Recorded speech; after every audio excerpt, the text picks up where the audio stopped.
Welcome to the Banker Lamp. Please enjoy the video. In this video, I will explain how to make delicious French toast. First, let's gather our essential ingredients. You'll need about 4 to 6 slices of thick bread, 2 large eggs, 1/2 cup of milk, and a tablespoon of sugar. Don't forget a teaspoon of vanilla extract and a 1/4 teaspoon of ground cinnamon for that classic taste. Also, have some butter or oil ready for cooking. Now, let's create the perfect custard for our French toast. In your shallow dish, crack and whisk 2 large eggs until they are well beaten. Next, pour in 1/2 cup of milk. Add 1 tablespoon of sugar and 1 teaspoon of vanilla extract for sweetness and aroma. Finally, stir in 1/4 teaspoon of ground cinnamon. Mix everything until it's smoothly combined. With our custard ready, it's time to cook. Place your frying pan over medium heat and add about 1 tablespoon of butter or a drizzle of cooking oil.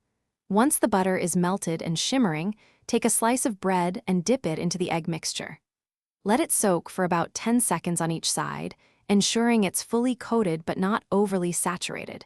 Carefully transfer it to the hot pan. Cook each side of the French toast for about 2 to 3 minutes, or until it achieves a beautiful golden brown color. Keep an eye on the heat, adjusting it if the toast is browning too quickly. Once cooked, remove it from the pan and repeat the process with your remaining bread, adding more butter or oil as needed. Serve your warm French toast immediately with syrup, fruit, or powdered sugar. Thanks for watching. If this was helpful, leave a like and consider subscribing. See you next time.